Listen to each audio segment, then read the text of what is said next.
तो आज हम लोग एक कविता जो कि है स्टिल आई राइज, इसको हम लोग पहला भाग इस वीडियो में थोड़ा समझेंगे। टोटल हम लोग कह सकते हैं कि 3 वीडियो या 2 वीडियो में हम इसको क्या करेंगे, खत्म करेंगे। पहला आपका आ जाता है किसके बारे में, स्टिल आई राइज। ये जो कविता है साधारण कविता नहीं है। क्यों नहीं है बताओ तुम? क्योंकि इसके लिखने वाली जो है ना माया एंजेलो, वो अपने आप में ही असाधारण है। उनके साथ जो घटनाएं घटी है ना, किसी के साथ ना हो ऐसा, लेकिन वो एकदम समाज में अपने आप में इतनी दब चुकी थी कि उन्होंने जब ये कविता लिखा तो ऐसा लग रहा है क्या कि अपने मन भाव को क्या कर रही है, वो दूसरे के सामने प्रकट कर रही है। ठीक, एक काम करते हैं, माया एंजेलो को देखो, दिखाई दे रहा है कि नहीं? सुनना चाहोगे? सुनना चाहोगे? चलिए सुनते हैं। ठीक है, पहले सुनेंगे और मैं दावे के साथ कहता हूं कि अभी जितना आपको अच्छा लगेगा ना, कविता पढ़ने के बाद उससे ज्यादा अच्छा लगेगा। क्योंकि उस जो वर्ड्स उन्होंने कहा है ना, जिस अंदाज से कहा है, ट्विस्ट करके, आंखों की भाषा, वो सब समझ में आने लगेगा ना, तो फिर जब कविता का ये जब दोबारा वो सुनेंगे ना तो मजा ही आ जाएगा। ठीक, तो चलो थोड़ा मजा हम लोग ले लेते हैं यहाँ पे। किसका बताइए? माया एंजेलो, जो एक कॉन्सर्ट में इसी कविता का पाठ कर रही है। और कैसे कह रही है देखो थोड़ा सा, दिखाई दे रहा है? दिखाई दे रहा है कि नहीं? अच्छा, ये लाइन वही सब लाइन है, मैंने आप लोगों को जो स्टडी मटेरियल दिया है देख रहे हो ना, क्या से स्टार्टिंग है? You may write down in history, starting वहीं से है। फिर से हम शुरू कर देते हैं और थोड़ा सा ना फील करना कि वो जो शब्दों को कह रही है ना, वो कैसे कह रही है। ठीक है, चलो देखो। You may trod me in the very dirt, but still like dust. कुछ नजर आया? आया? भी उतना नहीं आएगा, लेकिन जब कविता का पूरा पढ़ लोगे ना, ये जो मतलब उनका अंदाज है ना, मजा आएगा। देखो, Sassiness upset you? Why are you beset with gloom? Just because I walk as if I have oil wells pumping in my living room. Just like moons and like suns with the certainty of tides. Just like hope springing high. Till I die. Did you want to see me broken? Bowed head and lowered eyes, shoulders falling down like teardrops, weakened by my soulful cry. Does my sassiness upset you? Don't take it so hard just because I laugh, as if I have gold mines digging in my own backyard. You can shoot me with your words, you can cut me with your lies, you can kill me with your hatefulness, but just like life, all right. Does my sexiness offend you? Oh. Does it come as a surprise that I dance? As if I have diamonds at the meeting of my thighs. Out of the huts of history's shame I rise. Up from a past rooted in pain I rise. तो network थोड़ा slow है, लेकिन हम लोग कविता को क्या करेंगे, पहले पढ़ते हैं, वर्ड को क्या करते हैं, समझते हैं। वर्ड में जादू होता है, उस वर्ड में क्या होता है, जादू होता है। उस जादू को थोड़ा समझते हैं और फिर हम लोग क्या करेंगे, इसी कविता को जो इन्होंने कहा है ना, फिर सुनेंगे ना, फिर देखिए आपका गूज़बम्प होगा किस तरह से करती है वो। चलो देखें, पहला थोड़ा जान लेते हैं हम लोग किसके बारे में, माया एंजेलो के बारे में। ठीक है, तो माया एंजेलो जो है वो है कौन, एक अमेरिकन क्या है, मेमोरिस्ट। मेमोरिस्ट क्या होता है, मैंने बताया था, बताओ मेमोरिस्ट क्या होता है? किसी भी याद को, आपके साथ जो बीती घटना है, उस याद को याद करते हुए उसको लिखना, उसके क्या कहते हैं, मेमोरिस्ट। तो इन्होंने जितने भी रचनाएं की, चाहे वो कविता हो, चाहे उनकी बहुत सारे उपन्यास वगैरह जो भी हो, वो अपने बारे में लिखती थी। अपने घटनाओं को क्या करके, याद करके, घटनाओं को क्या करके, और वो साधारण घटना नहीं था, उनके साथ बहुत कुछ ऐसा घटा था जिसको आपको जानना जरूरी है, तब जाके ये कविता क्या करोगे, और अच्छे से समझ पाओगे। कैसे, चलिए देखते हैं हम लोग। इनका पूरा नाम क्या है? इनका पूरा नाम है मार्गरेट एनी जॉनसन। पर ये माया नाम कैसे पड़ा? नाम तो मार्गरेट है, माया नाम कैसे पड़ा? उसके भाई थे, भैया कह सकते हो, 1 साल का अंतर था उनमें, तो वो my sister my sister my sister, मतलब माय सिस्टर की बुलाते थे वो। तो माय सिस्टर जोर से अगर बोलोगे ना, अफ्रीकन टाइप में जो बोलते हैं, ऐसा लगेगा क्या बोल रहे हैं वो, माया। तो नाम का पड़ गया माया, तो हम लोग माया नाम रखेंगे। माया नाम उनका है ही। जन्म कब हुआ, बोलो जी? 4 अप्रैल 1928 को, और इनकी मृत्यु हुई थी 2014 में। जिस समय ये जिस दिन मरी थी ना, तो उनका एक सबसे पहला जो उनका ऑटोबायोग्राफी आया था, जिसका नाम क्या था, I know why the caged bird sing. Amazon.com जानते हो? इतना बिका था, इतना बिका, नंबर 1 सेलिंग में था वो, ठीक। और हम लोग तो जानते भी नहीं उनको, थोड़ा जान लेते हैं। चलो, इनके बारे में बहुत कुछ घटनाएं हैं, पर हम लोग शॉर्टली इनके बारे में थोड़ा डिस्कस करेंगे। ये जब 3 साल की थी, और इसके भैया कितने साल के थे, 4, तब इनके मम्मी पापा क्या हो गए, डिवोर्स हो गया, सेपरेट हो गए, और ये अपनी दादी माँ के पास क्या हो गए, रहने चले गए। 7 साल हो गया, मतलब 7 इयर्स हो गई वो। माया कितने साल की हो गई, 7 इयर्स। उसके बड़े भाई 8 इयर्स के हो गए। तो उसके पापा ने क्या किया, उसको बुलाया और उसके मम्मी के पास क्या किया, छोड़ दिया, ठीक। और मम्मी की उस समय क्या था, एक बॉयफ्रेंड, जिसका नाम क्या था, मैंने बताया था आप लोग को, फ्रीमैन। क्या नाम था, फ्रीमैन। तो हुआ क्या ऐसा कि सेक्सुअली अब्यूज्ड या फिजिकली अब्यूज, जिसको हम लोग साधारण भाषा में रेप कहते हैं, वो इनके साथ घटना घटा उसके बॉयफ्रेंड के द्वारा। किसके बॉयफ्रेंड, उसकी मां के बॉयफ्रेंड के द्वारा। सो तो 7 साल का उम्र में जब उसके साथ ऐसा घटेगा, कितना बुरा लगेगा। अपने भाई को बताया उसने, भाई ने अंकल को बताया, ठीक है। और अंकल ने क्या किया, पुलिस कंप्लेन किया। कंप्लेन करने के बाद क्या हुआ, उसको गिरफ्तार कर लिया गया। किसको, फ्रीमैन को, ठीक। लेकिन हुआ क्या, 1 दिन के बाद ही फ्रीमैन को छोड़ दिया गया। अच्छी बात है, बुरा लगेगा ना। क्या करना चाहिए, मारना चाहिए। अंकल ने वही किया, उसके अंकल ने क्या किया, उसको मार दिया। पर घटना यहां पे खत्म नहीं होती है। फिर क्या हुआ, सब कोई माया जो मार्गरेट है उसको ब्लेम करने लगे कि तुम्हारे बोलने की वजह से वो आदमी क्या हो गया, मर गया। तुम्हारे बोलने की वजह से उसी को दोष दिया जा रहा है।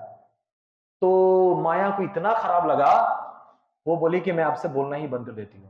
5 सालों तक उसने बोला ही नहीं, कुछ नहीं बोला 5 सालों तक, एकदम म्यूट। मैंने इसके बारे में थोड़ा सा दिया ना यहाँ पर। सेक्सुअली क्या हुआ, अब्यूज्ड। कितने सालों तक वो म्यूट रही, 5 सालों तक, ठीक है। फिर उनके जीवन में एक टीचर आया, जो उनका पड़ोस में, मतलब उसके परिवार का ही कोई सदस्य था, तो जिसका नाम क्या था, मिसेस बार्था फ्लावर्स। और टीचर का बड़ा इंपैक्ट होता है, ठीक है। उन्होंने उसको लिटरेचर में लेके गया। लिटरेचर जानते हो क्या होता है, वो जगह जहां आप अपनी दुनिया बसाते हो। शेक्सपियर, क्या क्या क्या क्या उन्होंने क्या किया, पढ़ा। यकीन जानो, अगर तुम पूरा लिटरेचर में घुस जाओगे ना, तुमको रियल दुनिया से नफरत हो जाएगा, बोलोगे उसी में रहते हैं। उसको इतना अच्छा लगा कि अब वो लिखना क्या की, शुरू की। कौन, माया एंजेलो। फिर उसके टीचर ने कहा लिखना नहीं है, क्या करना है। तब से वो क्या की, बोलना क्या की, शुरू की, ठीक।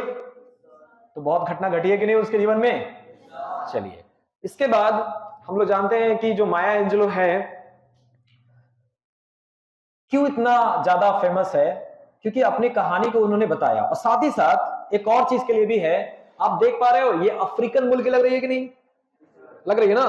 तो जिस वक्त ये कविता लिखी, उस वक्त पूरे विश्व में व्हाइट एंड ब्लैक, जानते हो, गोरे लोग और काले लोग। हम लोग कैसे हैं, हम लोग सांवले हैं, गोरा और काला जानते हो ना, गोरा और काला हम लोग दोनों को थोड़ा सा समझते हैं कि अलग अलग दिखते हैं, है कि नहीं?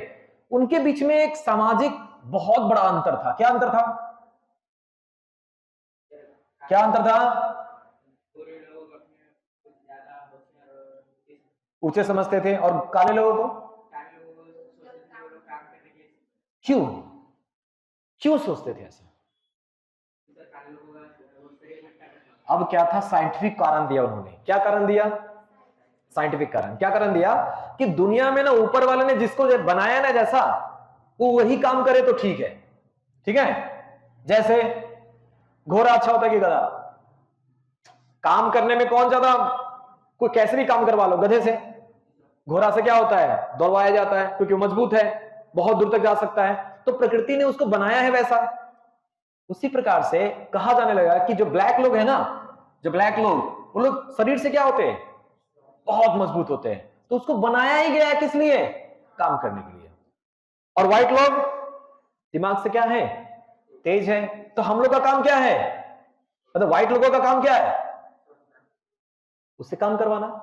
ब्लैक लोगों से क्या करना? काम। ओहो बढ़िया है। तब ऊपर वाले ने हमें पैदा किया है व्हाइट लोगों को, ब्लैक लोगों को क्या बनाने के लिए? गुलाम। ये तर्क देके उन्होंने क्या किया? उसको गुलाम बनाना क्या किया? शुरू कर दिया। ठीक? तो एक प्रकार से देखा जाए तो एक गोरा लोग और एक क्या? ब्लैक लोग, एक सामाजिक में अंतर है कि नहीं है?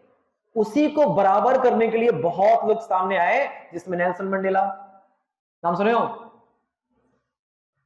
27 सालों तक वो जेल में रहे। ठीक है? कितने सालों तक? और जब वो बाहर निकले तो ऐसा काम किया कि वो अफ्रीका के क्या बने? अफ्रीका के ने कहां के प्रेसिडेंट बने? अमेरिका के शायद। इसके बारे में थोड़ा हमको डाउट है, थोड़ा आप लोग देख लेना। ठीक है? तो चलो अब आते हैं हम लोग कि उन्होंने 3 कविताएं बहुत बड़ी बड़ी लिखी हैं। पहला कविता का नाम फेनोमेनल वुमन, ये, और सेकंड हम लोग जो अभी पढ़ रहे हैं कौन सा? Still I rise. थर्ड हम लोग क्या देखेंगे? On the pulse of morning. ये on the pulse of morning जो है ना, ये कविता खास इसलिए भी है कि जब बिल क्लिंटन राष्ट्रपति बने थे ना, तो उस समय इनको बुलाया गया था। किसको? और बोला गया था आप कुछ पढ़ के सुनाइए, तो उन्होंने यही कविता पढ़ के सुनाया था। कौन सा कविता?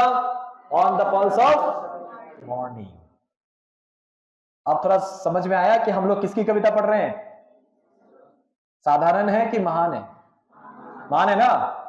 चलिए, तो उस दर्द को भी थोड़ा महसूस करना जो ब्लैक लोगों पे किया गया, उस दर्द को भी महसूस कीजिए जो कि उस दर्द को भी महसूस कीजिए जो इनके ऊपर क्या हुआ है? बीता है। और हम लोग अपने कविता पे क्या करते हैं? आते हैं। चलिए कविता का शुरुआत करते हैं हम लोग।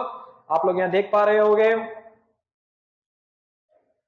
चलिए, मैंने सबके लिए कुछ ना कुछ यहां पर दिया है, आप लोग थोड़ा ध्यान दीजिएगा। पहला, you may right me down in history. You कौन है यहां पे? किसी को तो कह रहा है ना? किसको कह रहा है? उन लोगों को जिन्होंने इसको क्या किया है? इतिहास में बुरा बताया है। कौन लोग होंगे वो? व्हाइट लोग। यू में राइट मी डाउन। अच्छा, राइट मी डाउन का ये फ्रेजल वर्ब है। ये क्या है? इसका अपना एक मीनिंग होता है। क्या मीनिंग होता है? इतिहास में लिखना। क्या होता है इतिहास में? लिखना। तो यू में right me down in history.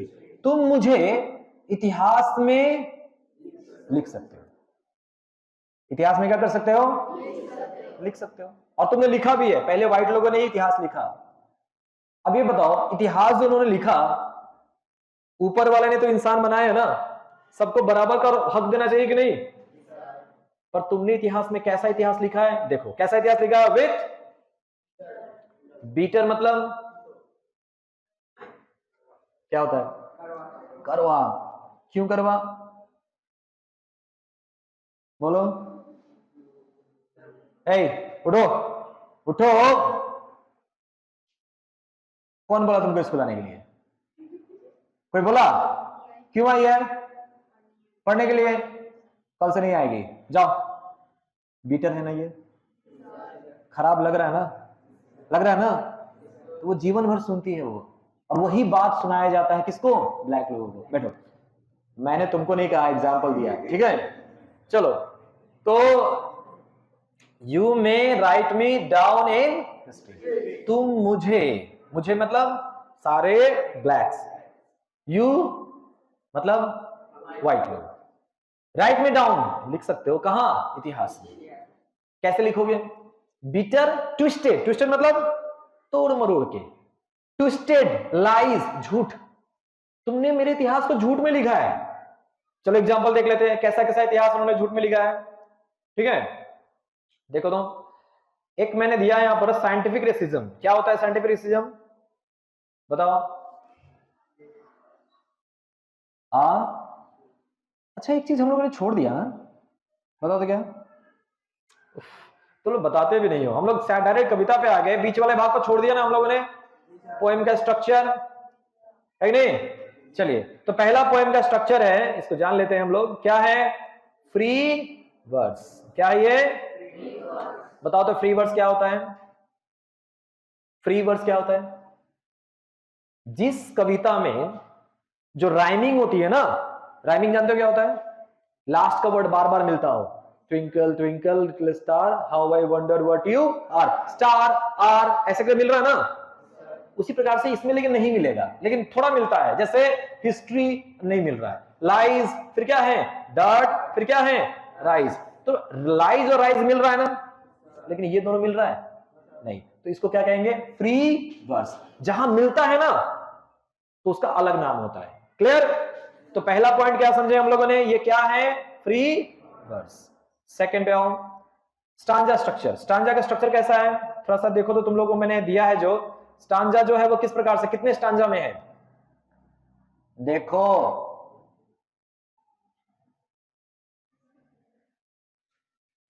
और मुझे बताते हुए बहुत ही अजीब लग रहा है कि ये मैंने पहले भी पूछा था तुम लोगों से, और अभी फिर गिन रहा है। कितना है? 9 है। कितने हैं? 9। चलो थोड़ा देख भी लेते हैं कौन कौन सा है। तो देखिए, तो यहाँ पे ये पहला वाला है ना, ये कितने लाइन है बताओ? लाइंस बताओ कितने हैं? 4 है। दूसरा वाला बताओ कितने लाइन है? 4 है। ये कितने हैं? 4 है। अब थर्ड पैराग्राफ में आ जाते हैं, कितना है? ये भी 4 है। फोर्थ पैराग्राफ में आ जाते हैं, कितना है? 4 है। फिफ्थ पैराग्राफ में आते हैं, कितना है? 4 ही है। तुम लोग भी सोच रहे हो सर बार बार 4 क्यों गिना रहे हैं, है ना? फिर आते हैं हम लोग छठा में, कितने हैं? 4 है। फिर आते हैं हम लोग सातवां में, कितना है?